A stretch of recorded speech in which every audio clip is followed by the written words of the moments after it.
Greetings everybody, my name is Tommy the Game Master and welcome to my channel. Well, today I finally get around to reviewing Cyberdimension Neptunia 4 Goddesses Online. This one's a bit trickier for me to review.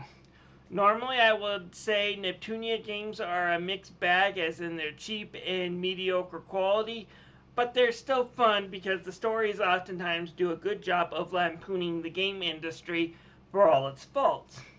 I mean, I have said that to like Neptunia for the gameplay and dungeons presented is sort of like watching Mystery Science Theater 3000 for the movies they show and not for the commentary provided. And I recommend them when they are on sale for less than $10. So, what do I do when a Neptunia game tries and almost makes it to being a decent game, but fails due to some of the dumbest decisions that I have seen in a video game in recent memory? And because of the way the game operates, it didn't exactly always agree with my screen capture software, so I might not have all the footage I wanted. Anyways, let's check out Cyberdimension Neptunia.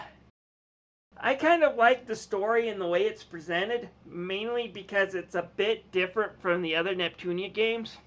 If you have played other Neptunia games, you know one of Vert's favorite online games is called 4 Goddesses Online. The game's story has that its sequel is now in development, and Neptune and the gang have early access tickets to beta test it. They all jump into an online world just to have some fun, and really that is the core of the story. This is all happening online, none of it's real. It's all in a game, and all the story and jokes are self-contained, and that really does fit with the Neptunia series' made a sense of humor, so I found it funny, and they could really take it places without it being cheesy and stupid with some of the characters.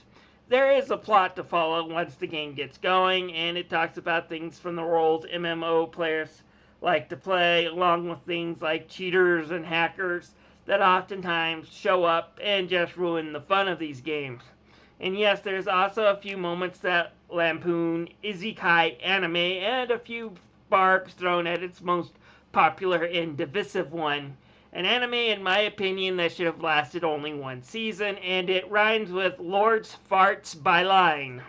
Anyways, I did enjoy the story. It gave me some laughs and I had some real fun with it. The gameplay is where the biggest mixed bag comes from.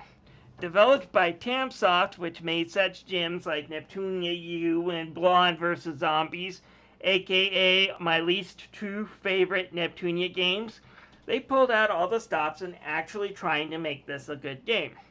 First, let's talk about the dungeons. There are no repeated dungeons. They're all new, and while they're not overly huge or complicated or anything like that, there's certainly enough to explore and kept me busy for quite a while, and there is a little variety to them, which is way more than what I can say for a lot of the Neptunia games I've played so far. As far as characters go, you will end up with 12 playable by the end of the game. You have the 4 CPUs, the 4 CPU candidates, and then the 4 goddesses, which are different playable characters than the 4 CPUs. In other words, there's no transformation for Neptune in the gang.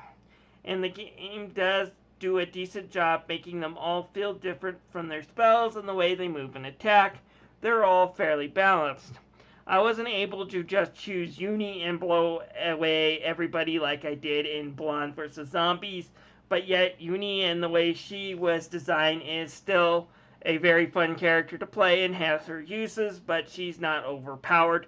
None of them are really overpowered. Although, that said, Neptune is a favorite go-to in this because she can both heal quickly and has a fairly decent attack stat. That said, everyone does have their ups and downs. That said, there was one big flaw in the combat system, and it does affect larger enemies in the boss, and the combat system itself can get a bit repetitive.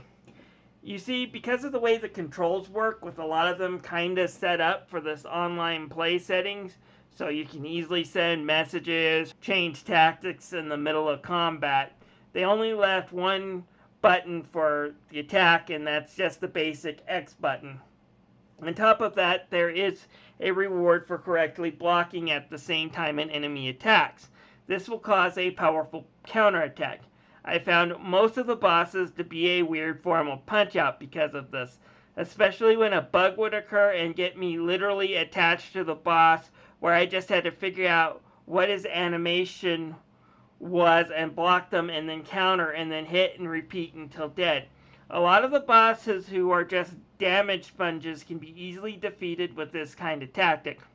Now don't get me wrong, figuring out when to block still takes some skill. It's not the most broken game when it comes to this. It's far from being the original Assassin's Creed. Throw in some simple but decent crafting and side quests and this game would be ordinarily okay. The quest system does require you to repeat a lot of the areas to defeat special bosses and just collect stuff to proceed. But considering how little these areas actually repeat and how much more open they are, I'm almost willing to let that one pass. Almost, but it's still a huge improvement from just having countlessly repeated dungeons from the other Neptunia games. As for dealing with the AI for your companions, they're passable. They didn't really help me, but they didn't get in my way either. Also, since they mostly like to rush into boss fights regardless of what character they are and they can't block and counter, expect them to drop like flies during some of the last few bosses, especially if you don't do your best to keep them healed. No, the things that make me not want to recommend this game are all incredibly stupid. So, the two biggest cons in this game really have nothing to do with the base gameplay, but the fact that they're there really does drive me nuts. And it all has to do with this game wants to try to be an MMO when it's not, so there are no reasons for the problems I'm about to describe. Okay, the first problem is that every time I started this game, I was greeted with this load screen that lasted more than a minute. Every single time. I don't know if this is supposed to emulate a login to an MMO, but since this isn't an MMO, it's an action brawler that would like you to use online co-op, there is no need for a load time that lasts this long. On top of that, there's another trying too hard to be something that it's not, that the fact that they removed the pause button during single player gameplay. Meaning, you get stuck in the middle of the boss fight and your girlfriend asks you to take out the trash, or your mom asks you a question, significant other stops and asks you to do something, you're screwed. Seriously, this is the first single player game that I have played since the NES days that did not have a pause button. The last game I knew that did not have this capability for single player was Top Gun for the NES. And that was released almost 30 freaking years before this game. Who in their right mind thought it was a good idea not to have a pause button on a single player game? Probably the same genius who thought having a fake 1 minute long loading screen every time you started up was a good idea. I hope that idiot is unemployed, because these are just some really brain-dead decisions to make for a game. They don't increase the enjoyability, and they hamper my way of playing. It's just brain-dead that these flaws are in this game. This is the first Neptunia game to use the Unreal Engine, and oh my god, is this such a huge step forward. The characters are still cel-shaded and incredibly anime looking, but they pop off the screen and the scenery is just incredibly lush now compared to what it has been in the past. They even have a few scenes where the characters are fully animated, and this just really draws you into the action of that scene. But alas, this is still Neptune. It's not long after the amazing intro we're treated to the usual 2D talking sprites that we see in a visual novel. I wouldn't mind if they had done big scenes using real animation and then used the talking visual novel sprites for small skits and gags. It's what the Tales of series has done for years. It kind of teased me at first and then kind of just throws me back to this old trope, and that was a bit of a disappointment. On the good news side, I do really love the new character designs and costumes, more so than I do their default styles. I think each costume really fit the characters. So on the bad side, the camera can be a bit wonky sometimes, making it hard to lock onto enemies, and I've already stated bugs that can get you stuck to the floor sometimes. There are some huge steps in the right direction in this game, but it's not all hits when it comes to the graphics and the way it's used in this game. Hopefully there will be a sequel that can fix a few of these issues. The music in this game is also quite new, and I don't remember too many melodies I have heard from past games, and it all sounds fitting and quite good. We get most of the voice cast reprising their roles, including Melissa Fawn as Neptune, although I did notice starting with this one that Noir's voice has changed. I guess they had to change it due to some sort of voice actor guild strike several years ago when this game was being dubbed.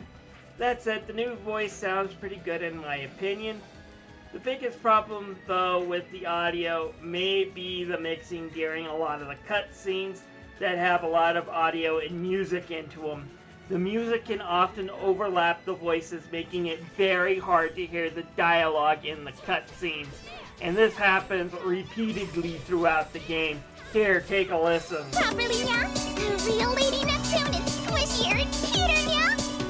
Should I be offended at that statement? At least that means my real self. My recommendation for this game is don't buy it unless you either like Tamsoft games or just someone who loves to play the Neptunia series. And even then, put it on a wish list and wait for it to drop below $10.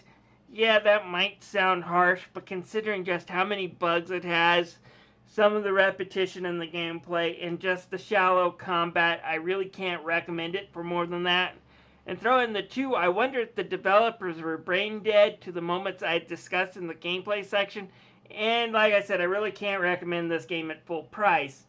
Despite that, I do hope it does have a sequel one day that fixes all of these issues, because there are some solid things to talk about in Four Goddesses Online, and I do hope that this starts to move the series into a better future, other than its visual novel storytelling department with a ton of corny jokes. Anyways, this is Tommy the Game Master thanking you for watching this video. If you have any comments, feel free to leave them down below. Yeah!